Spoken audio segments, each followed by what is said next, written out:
Welcome to the Shreveport Connection, and this is your TNA pay-per-view results along with TNA news. And what's been going on for the last 2 weeks since I last reported, other than Matt Hardy doing another saying goodbye to wrestling video and announcement. Yes, he's announced his retirement. Let's see if that really happens.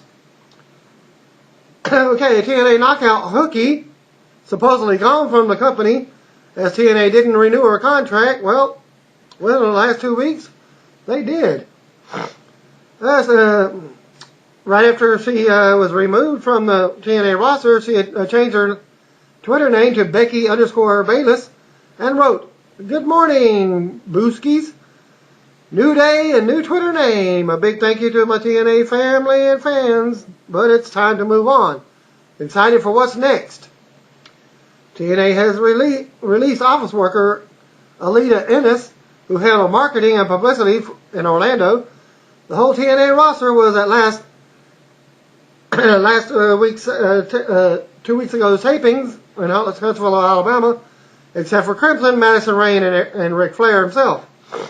TNA sources estimate there were between 3,000 to 3,500 fans in attendance that paid, higher than what was expected. Regarding Jeff Hardy, he was said to be in good spirits. I noticed that spirits. Backstage, and there was no real discussion of his brother and where he was concerned. TMZ posted the following: wrestling icon Ric Flair is furious over an article which claimed the Nature Boy is suffering from a serious medical condition caused by years of hardcore boozing, because Rick claims it's not true, and now he's threatening to sue. Unflattering article which paints Flair as troubled, irresponsible mess of a person, very similar to Scott Hall. Ran out on ESPN's affiliated website called Grantland.com, and the report is mostly based on court-stated documents. But Flair is particularly pissed about the reporter's claim that he suffers from alcoholic cardiomyopathy, a disease caused by years of alcohol abuse, which often leads to heart failure. A rep for Flair, whose real name is Richard Flair, that's F-L-I-E-H-R, tells TMZ, while the information gleaned from courthouse records may be credible, Mr. Flair is currently evaluating his legal options with respect to the falsehoods in the story, specifically the untrue statement that he suffers from alcoholic cardiomyopathy.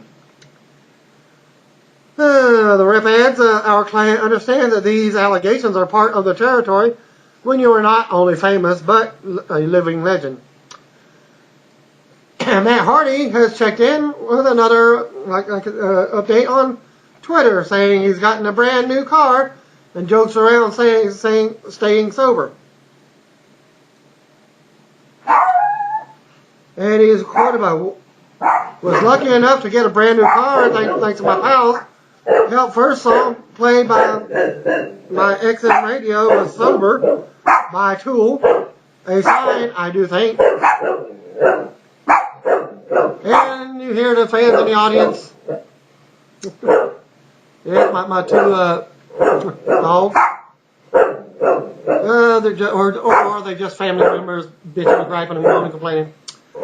Well, anyways, he also says it's going to be a great day, thanks to my Lord and an amazing circle of family and friends that I love so much. The circle will never be unbroken. Christy Hemme and Tracy Brooks canceled their scheduled appearance last week's a hot summer's night event in Essington, Pennsylvania, due to a flight cancellation as a result of Hurricane Irene.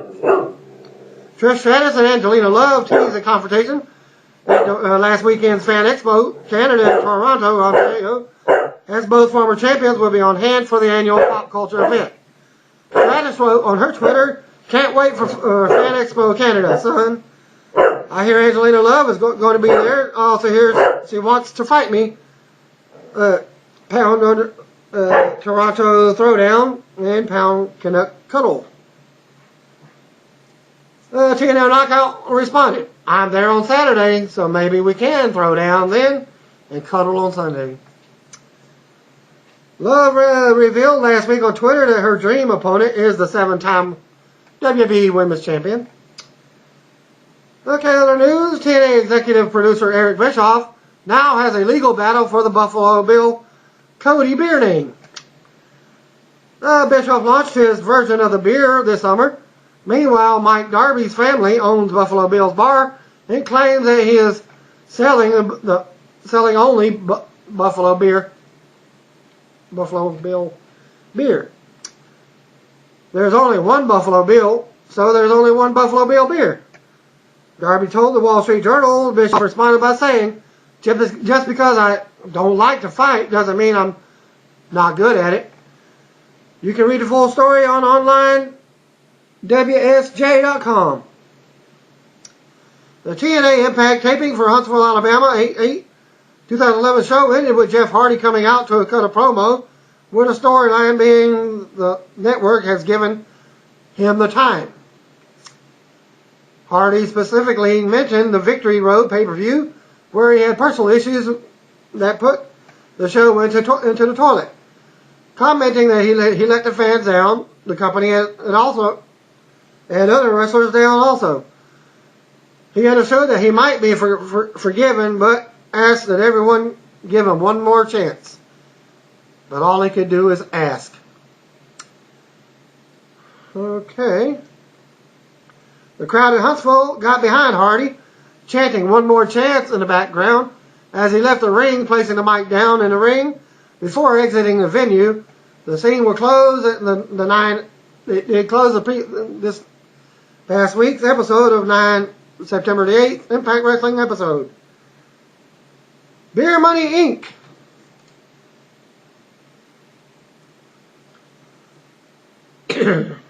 Member James Storm announced last week on his account he suffered a partially separated shoulder 2 weeks ago during the TNA World Tag Team Championship match on Impact Wrestling.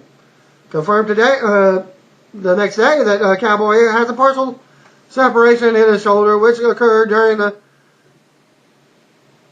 MA match 2 weeks ago. He wrote, "Been working through the pain, hoping it would just go away, but just too much to bear. So after tonight's pay-per-view, we look for him to probably take a couple of weeks of absence, being that they are taping 3 episodes of Impact Wrestling on the next 3 days."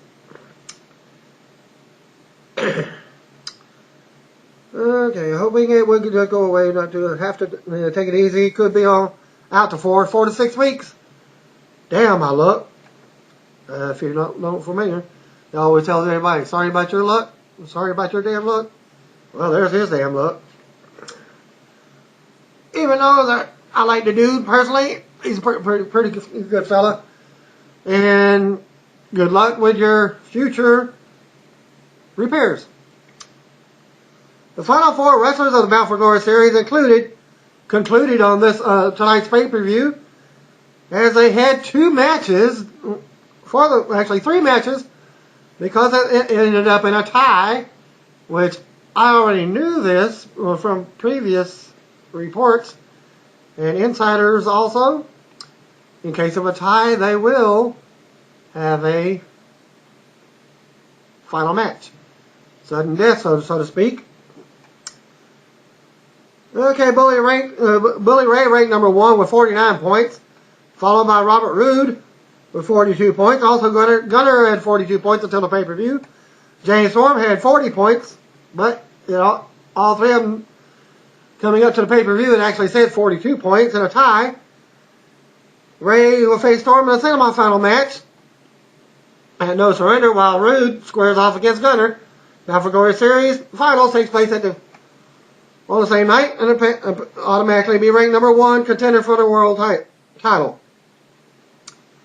Crimson, who obtained 50 points during the series, officially scratched Thursday afternoon due to injuries he suffered from Samoa Joe last week. Well, that was 2 weeks ago. Douglas Williams turned 39 years old earlier this week on Thursday night's taping. It was announced last night on Impact, Thursday night, that Sting will face Ric Flair 2 weeks from now on September 15th show. A stipulation is in place where Sting will receive a match against Hulk Hogan if he wins, but must leave wrestling if Flair wins. TNA star Kurt Angle was arrested on Sunday morning last week in Warren County, Virginia, and charged with driving under the influence. Second offense. Well, he was released after posting a $2,000 bond. For more info on the story, go to TMZ.com. Thanks to several readers for passing along that story. Angle got caught with a slap on the wrist when he faced similar charges for the March 25th incident in Grand Forks, North Dakota. However, that arrest could come back into play, and he was sentenced to a year of probation and a 10-day jail sentence that was suspended. The judge ruled that he could not be charged with DUI at the same time because he was not actually driving when police found his car pulled over in the median of a whole highway, though it slid into the median while he was driving. Wow, way to go. Angle denied that he was intoxicated when he was charged with drunk driving on Sunday morning. In Virginia, we understand Kurt will be entering a plea of not guilty in response to any infractions and or any offense. Angle's lawyer told TMZ to read the story, visit TMZ.com. Story quotes sources close to Angle as saying the cops are just trying to make an example out of me. Keep in mind that police can charge someone with DUI even if they test below the legal limit on a breathalyzer. For instance, Matt Hardy was charged with DUI even though he wasn't drinking prior to his recent arrest. TMZ.com has posted a third article concerning Kurt Angle. His arrest on Sunday for driving under the influence. 2012 Olympic hopeful was asked by photogs at Los Angeles International Airport if he would be fighting the charges. And of course, Angle replied, of course. Kurt Angle's attorney, Frank Smith, told TMZ that his client was not drunk as he successfully passed the breathalyzer test. In celebration of Jeff Hardy's much-anticipated return to Impact Wrestling from this past Thursday on Spike TV, TNA has released He's Back! Jeff Hardy special with ShopTNA.com. For only $59, the package includes 2 different random Jeff Hardy t-shirts, the new Jeff Hardy action figure, and Jeff Hardy pendant, an autographed 8x10 photo, and a very cool Jeff Hardy mask that is an awesome piece of wall art. Jesse, Mr. Spectacular Goddards, who recently signed a developmental contract with TNA, made a special appearance Sunday on the hit CBS show Big Brother. The episode is online. TMZ published a story yesterday concerning the family of former Big Brother house guest Shelley Moore being targeted with death threats over her gameplay. Goddard says he isn't surprised since the show has diehard fans. The TNA prospect also calls out the Jersey Shore star Michael the Situation Sorrento in the enclosed video. Following Kurt's Sunday's arrest in Virginia for driving under the influence, TNA Wrestling removed promotional advertisements for the mixed martial arts movie film The Warrior that had taken place this week. And also they debuted pretty much, but better than the Triple H's movie. And according to the official website and Facebook page of the movie, Angle is featured in the movie, which came out this past Friday, as a Russian mixed martial artist champion named Koba. Get it? Kurt Angle is USA wrestler performing as a foreign wrestler. Okay. Fate Observer is reporting from Florida resident Thomas Ray Cruz, who sold Impact Wrestling star Jeff Hardy the painkillers. He was arrested for possession and has also been arrested for other things in the story notes.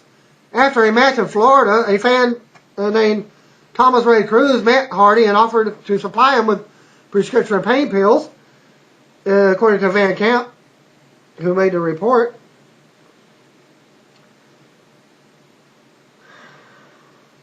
On September 10th, 2009, a shipment of those pills arrived at the FedEx distribution center in Fayetteville, packaged in a Maxwell House coffee can and addressed to Hardy. The distribution center's employees found the package suspicious and called the police. And the can was found to be filled with 262 prescription hydrocodone painkillers. Cruz, now age 31 and living in Kissimmee, Florida, was arrested in Moore County in November 2010 on charges of conspiracy to traffic in opium and 2 counts of trafficking in opium. He is free on a $50,000 bond. His next court date is in November. Speaking of Jeff Hardy, he pleaded guilty to 3 felony count drug charges in Moore County, North Carolina courtroom on this past Thursday. Hardy pleaded guilty to 2 counts of intent to distribute a controlled substance and one count of conspiracy to traffic in a compound containing opium. Hardy was sentenced to serve only 10 days in jail, very similar to Kurt Angle's 10 days, and a $100,000 fine. He was also sentenced to 30 months probation. 30 months probation. That's almost what? 3 years, over 3 years. 12, 24, 36. Almost 3 years. 2.5 years to be exact. And it's unknown. His next court date is in November. Let's see. Nope. Okay. And that could serve as additional jail time if he violates the terms of probation. Well, didn't Kurt Angle do that himself? Violated his own probation? Driving under the influence. And what you've all been waiting for, well, other charges, let me go back. It appears that the other charges that Hardy was facing were dropped. It does not appear that he will begin serving his jail time immediately. So his little TNA comeback, unknown for the details on that yet, or how long it's going to be. And now, finally, live from Orlando, Florida, at the usual Universal Studios, the show opened with a silent moment for a silent studio. All the TNA crew stood on stage, and Rosita held up an American flag. Yeah, she's a Mexican wrestler. Well, she's supporting USA. Jesse Neal was also there in his Navy uniform, so when was the last time he appeared? A couple of months, I believe. An instrumental version of the America the Beautiful played. Once it concluded, the fans clapped and USA chant broke out. Very nice tribute, and knowing the stories of Rosita and Jesse Neal made it much more emotional. Opening video aired. The video focused on the Bound for Glory series and the 4 remaining wrestlers. James Earl Jones, wannabe. Guys said that the pay-per-view was presented by TNA and the insurance company that sponsors them. Mike Tenay and Taz checked in for commentary.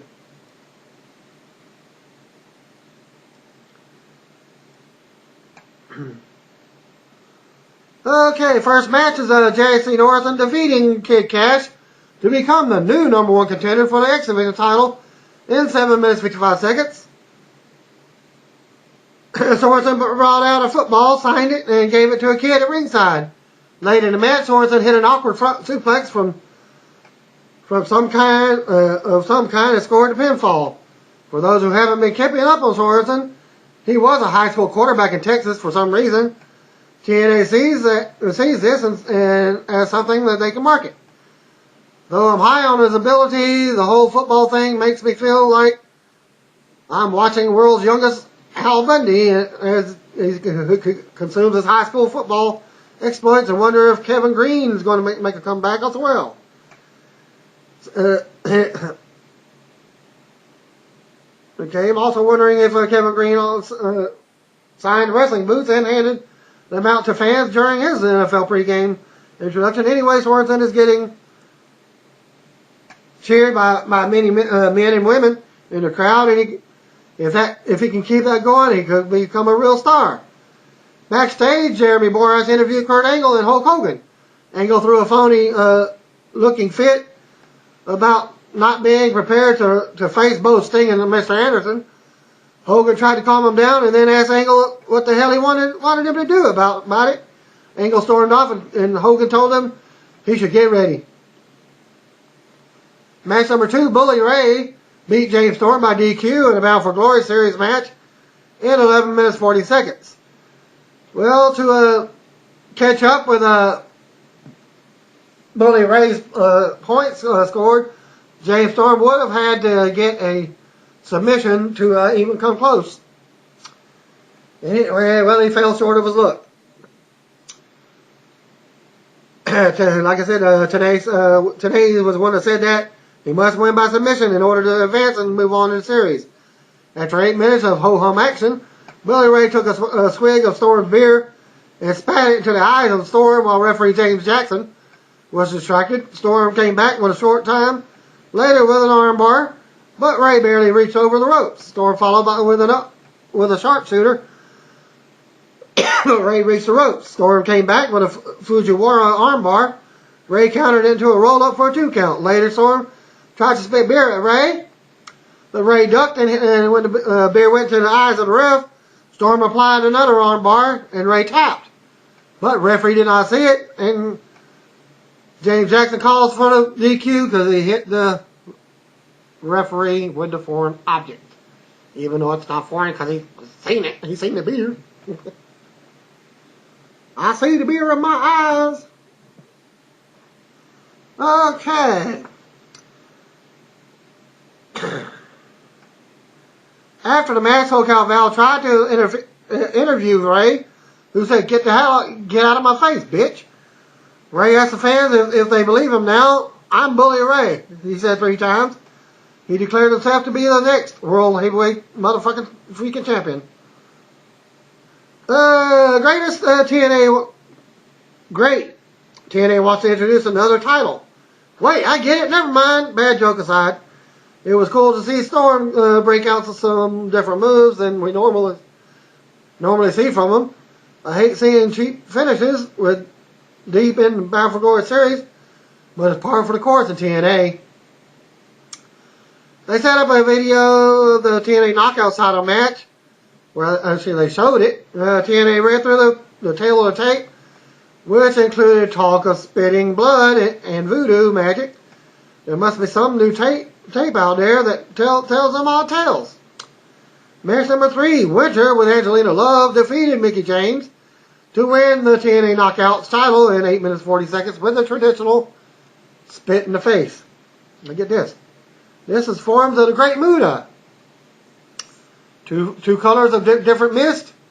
Well, you had clear mist that actually hit Angelina, and then you had the red mist hitting Mickie James for the pinfall. Because Winter had no offense other than the spit in the face and pinfall. In my opinion. Well, let me go to the details of the match. Mickie James came out wearing Wonder Woman inspired gear. That's the mini skirt. Cheerleader type mini skirt and granny panties and the top. Red top, blue, and gold granny panties. Okay. So much for Rey Mysterio's WrestleMania 28 outfit. Winner jumped her from behind to start the match at 6 minutes 20 seconds. Winner went for a big kick, missed, and fell flat on her face. Mickie applied a half crab. Winner got to the ropes, and Angelina handed her title belt. Yeah, a title belt. Referee took the title belt away before she could use it. Later, Winner tried to spray the mist at Mickie. Mickie moved out of the way, and Sunset went in Angelina's face, who was on the ring apron. Winner had a little left over, supposedly. This was a different color because you didn't see the color that was on Angelina's face. All you see was spit coming out of her mouth, the juice or whatever. It waited a minute or two. She added to spit some more in her face, which was the red color. And sprayed it in Mickey's face while the referee was tending to Angelina. wiping her face off, winter covered Mickey and got the pinfall. They showed a close-up of Angelina, and she had a drop or two of the substance on her face and the rest on her chest, which I seen no color at all. Yet somehow her eyes were apparently burning. Winter checked in on her, but seemed more concerned with her title win. I really hate these finishes because the referees look like such morons by counting a pin when the person being pinned has a red substance all over their face. I'm sure Mickey's Wonder Woman costume was a turn on for some. I really wish her dress up wardrobe, including more traditional gear, so that I can take her and her matches seriously like I did before started going with these campy things or scampy things. But truthfully, anything Mickey wears is fine with me. But who knows? She can wear anything. But that's all men. Backstage, Jeremy Borash interviewed Gunner. Borash said Rude has to win by submission also in order to tie Bully Ray in the standings. Gunner said he was going to win and go on to the Bound for Glory.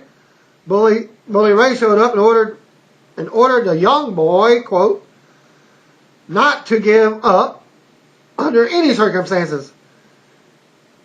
Here, I thought the Final Four was just slotted to have single semifinal matches and the two winners would meet in the finals.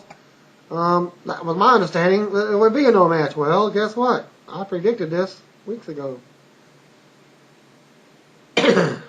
And match number 4, Mexican America with Sarita and Rosita beat Devon and D'Angelo Dinero to retain the TNA tag titles in 9 minutes 40 seconds. And this was all due to the Pope getting too involved with Rosita at ringside. Not just at ringside, on the ring apron, in the ring, yada, yada, yada. Distraction. And I'll go into detail. This was an awkward spot about 2 minutes in when Hernandez and Pope were not on the same page regarding what spot was up next. The veteran Devon stepped in and got everyone back on track quickly. At 3 minutes, Pope took exception to Rosita standing in the ring, on the ring apron, and forced a kiss on her. Well, in the meantime, after the kiss, she slapped him. So he responded by grabbing the hair and holding her by her feet dangling off the ring apron. He might be a baby face, but don't try any of that at home unless you feel like being arrested for various assault charges. The heels worked over Devon for a bit, and then Pope took the hot tag and roughed up his opponents. Pope's infatuation with Rosita continued as he taunted her at ringside once, and then caught her coming off the ropes and spanked her in the ring, as Devon did the same to Sarita. In the end, Pope was going for a suplex when Sarita tripped him and held his leg as Anarchia pinned him for the win. Another forgettable TNA tag title match. They're going to stay that way until Mexican America miraculously improves or drops the straps. But who are they going to drop it to since there's no other actual tag team than TNA that can compete with them? Well, you got Beer Money and their injuries and they want to go single. And you got Team 3D who's split up. So who else is to come back? Because you got also the Motor City Machine Guns. Chris Saba's still injured, and Alex Shelley apparently doesn't want another tag team partner. So they're in the middle of nowhere. Okay, backstage, Borash interviewed Mr. Anderson, who talked about teaming up a team to take out Kurt Angle and then going against one another. He said the alternative was the asshole doing whatever he wants to whomever gets in the ring. They succeeded in teasing that it will be every man for himself in the main event, but Anderson's routine did nothing to make me more excited about the main event. Then they showed a video setting up the next match. Matt Morgan defeated Samoa Joe in 11 minutes 30 seconds. Morgan had the crowd behind him early and even hit a crossbody block. It's an impressive move for a guy his size, being 7 foot. But it should be saved for when it counts rather than just coming off like a routine move early in a pay-per-view match. Joe came back by pulling Morgan's bad arm down on the top rope. Joe had his share of fans as they were dueling chants for both wrestlers while Joe was on the offensive. Joe worked over Morgan's arm with a submission hold, but Morgan reached the ropes to break it.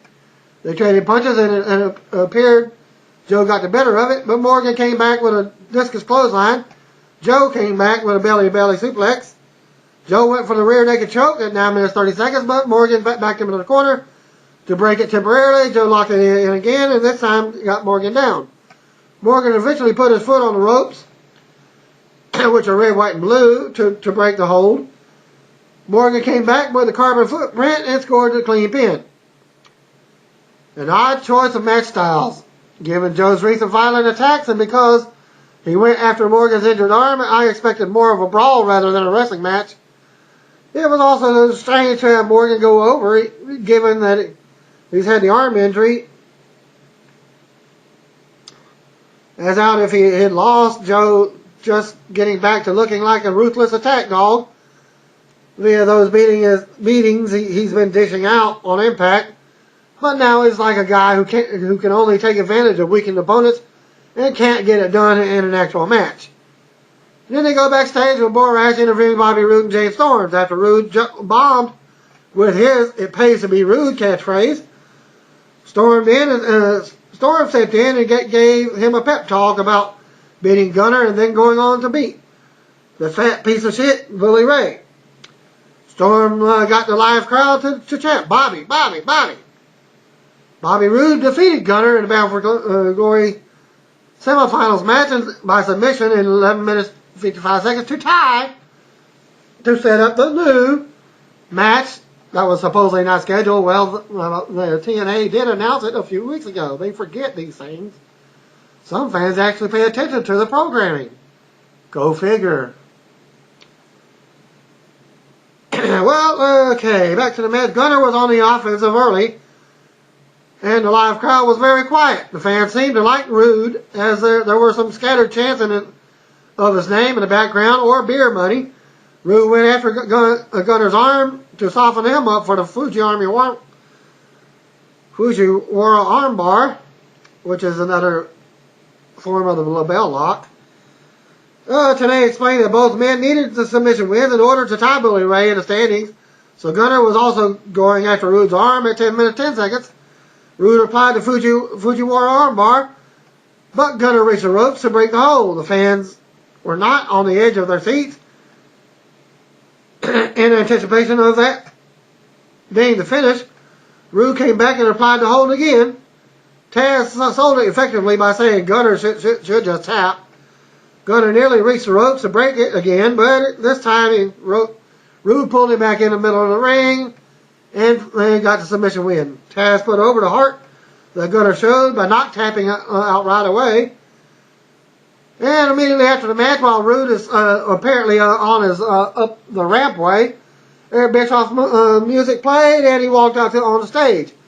Bischoff praised Roode's great performance and said his dumbass wrote a check that this ass can't cash. He said that they will have a Bound for Glory Series final match, and Roode will face Bully Ray tonight. Why not just ditch the unnecessary complicated point system once it was down to the final four, and take it one step further by announcing that the winners of the semifinals would meet on this show? The fans seem to like Roode to some extent, but Gunner is not the ideal heel for him to work with, simply because they never bothered to put heat on him. Backstage, Borash interviewed Austin Aries about the X Division title match. The video set up the X Division title match. Today ran through the X Factors list, which did not include Voodoo or Blood Talk this time around. It's a refreshing change to see the X Division title match on this late in the show. It sends the message that the title is not just opening match or early show fodder. Here's hoping this becomes the norm going forward. Well, Brian Kendrick versus Austin Aries for the X Division title. In 13 minutes 25 seconds, they played up the Wizard of the Odd nickname for Kendrick. Aries worked over Kendrick with a series of holds. Aries drew good heat when he played to the crowd.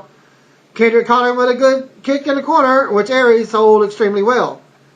Well, just before the match started, Aries actually kissed the belt.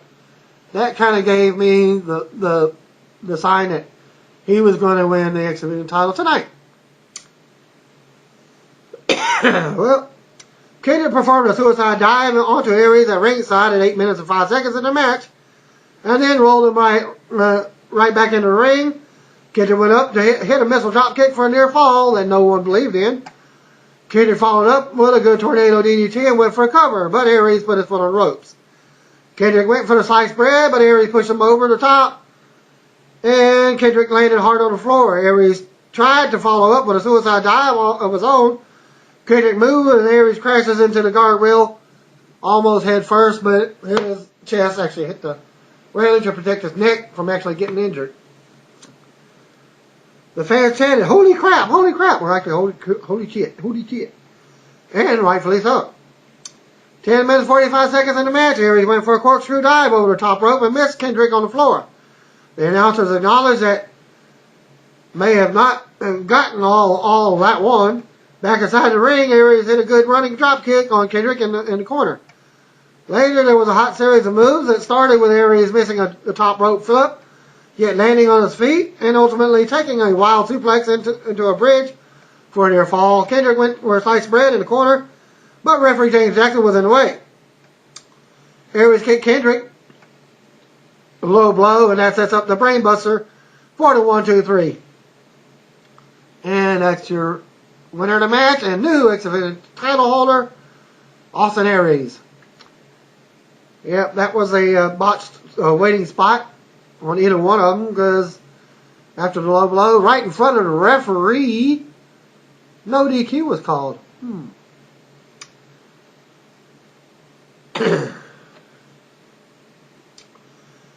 A very entertaining match and easily the best of the night thus far. Well, he was hoping that Kendrick losing somehow leads to abandoning his gimmick that the fans obviously aren't connecting with.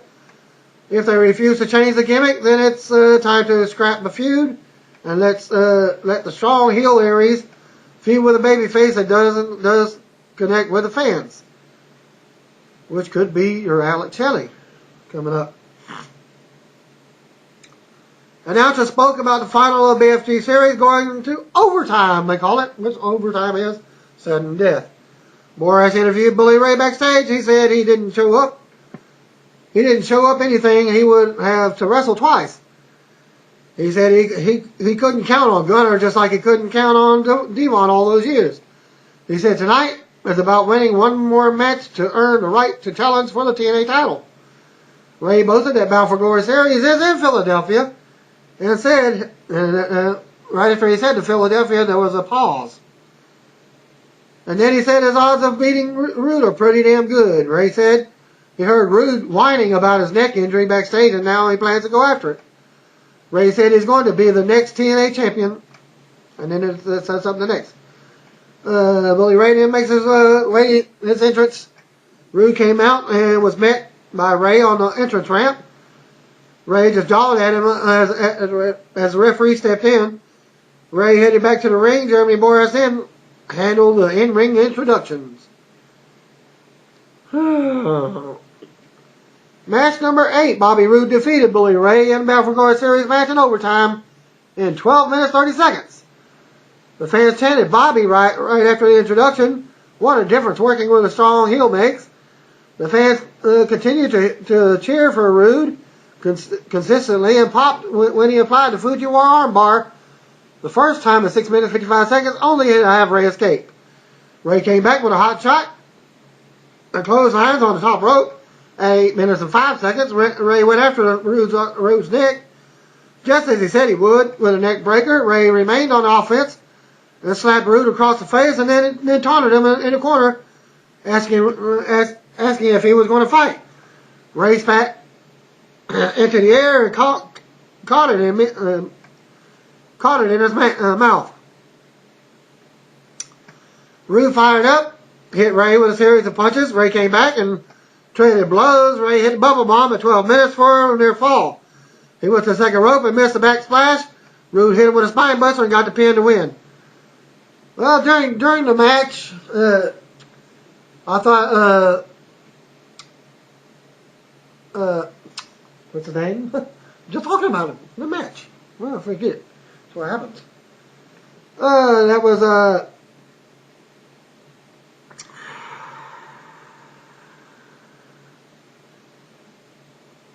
Rude. When he was getting slapped and chopped in the chest, kind of looked like he was going to do the traditional Hulk up. Well, instead of doing this, he did several times. And now Rude is now the BFG, won the BFG series and will now challenge TNA champion at Bound for Glory. Ray made this match. His heel antics were great, and the live crowd stayed behind Rude all the match. Unfortunately, the finish was flat in the sense that no one in the studio seemed to think Rude was going to get the pin.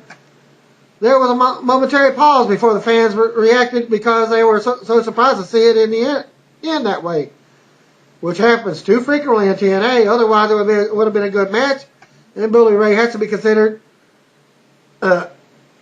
MIA, that's a most improved actor candidate in TNA this year. At ringside, the announcer spoke about Rude retaining and questioned whether he will face Kurt Angle, Sting, or Mr. Anderson. They said he'll find out the answer to that question in the main event. Backstage, JB, that's Jeremy Borash, said they wanted to take a moment out of the pay-per-view to acknowledge anyone who lost a loved one on 9/11. That's 9/11. Borash introduced Rosita by her real name of Thea Trinidad and noted that she lost her father in the World Trade Center on 9/11. And the footage was done on the TNA Wrestling site earlier today and also on their YouTube account. She broke character while talking about how he was her inspiration to become a pro wrestler. And she was quoted, "I did this for me and I did this for him." She said, she prays to him every time she goes to the ring. In such a sad, touching, and ultimately an inspirational story. I'm not saying that they should exploit this story in any way, but it should be tough for her to be seen as a heel to anyone who saw her story here or on NBC. Then they showed a video setting up the main event, and they ran through the tail of the tape, which once again had nothing to do with the size of the wrestlers. Anderson made his entrance first, and he did his mic work on the stage. Sting was out next with the Joker look, and yet his pants were black, and the paint, the scorpions and designs on his tights were blue. And Kurt Angle come out last, and Boris handled another in-ring introduction for the championship match. Kurt Angle versus Sting versus Mr. Anderson, and the three-way title was up next. Of course, since they already introduced him, Angle immediately took powder and let Sting and Anderson go at it in the ring. Anderson didn't go for it, and held the ropes open, and the referee called for Angle to return. Sting and Anderson worked over Angle. One went back to ringside. Then Anderson and Sting went at it. Angle returned to the ring, and Anderson caught him with a neck breaker. Anderson went for a cover. Sting pulled Anderson off, then fought with him. It was definitely every man for himself at this point. Taz spoke about Angle appearing to be upset with Hulk Hogan in the promo that aired earlier in the show. Angle came back in with a suplex on Sting and got a 2 count. He was about 0.6 of a second away from retaining, or was it 91/100ths of a second? I guess it depends on who you ask. Sting hits the suplex and covers for another 2. Angle gets up and rakes Sting's face. Then throws him to the floor. Anderson comes from behind and clotheslines Angle. Anderson drops on an elbow drop and hits Angle with a forearm. Anderson kicks Angle down in the corner and chokes him with a boot. Anderson whips Angle so hard into the corner he goes down, and Anderson covers for it too. Sting comes back in. Angle rakes Anderson's eyes, but Anderson drops him with a spinning neck breaker for a 2 count. As Sting breaks the pin, Sting takes Anderson to the corner and beats him down. Anderson turns things around and on Sting and kicks him in the face. Sting goes for a German suplex, but Angle comes from behind and suplexes them both. Angle goes back and forth on Sting now, snap suplex for 2. Angle with a chin lock and a body scissors. Sting fights out with elbows and drops Angle with clotheslines. Sting hits a big splash in the corner and a DDT for 2. 2 count for Sting on Angle as Anderson breaks the pin. Anderson misses a kick on Sting and comes right back with another kick to the head. 2 count for Anderson, and as Angle breaks the pin this time, Angle blocks the mic check and hits the trio of German suplexes. Angle goes right to Sting and hits the trio of German suplexes on him also. 2 count for Angle on Sting. Angle goes right to Anderson for another 2 count. Angle sets Anderson up on the top turnbuckle, but Anderson fights him off. Angle runs back in with a top up to the top and tosses Anderson down with a suplex. 2 count for Angle. Angle kicks Sting and goes for an Angle slam. Sting slides out and tosses Angle over the top and to the floor. Sting goes for the Scorpion on Anderson and locks it in after he struggles. Anderson makes it to the ropes, but Sting pulls him back into the corner of the ring. Angle comes in and clubs Sting in the back of the head. Angle hits Angle slam on Sting and covers for a close 2 count. Angle goes for a suplex on Anderson, but it's blocked. Anderson hits an Angle slam on Anderson, but only gets a 2 count. Showing frustration, Angle puts the ankle lock on Sting, but he won't tap. Sting rolls through. Anderson catches Angle on a mic check and covers him for a very close 2 count. Anderson goes for the plunge on Sting, but Sting counters with a death drop. 2 count for Sting. Angle pulls Sting out to the floor and shoves him back into the fan barrier. Hogan catches Sting for the interference and sprays something in Sting's eyes with a spray can. Sting comes in the ring but can't see. Sting grabs the referee for the death drop, but Angle hits a low blow.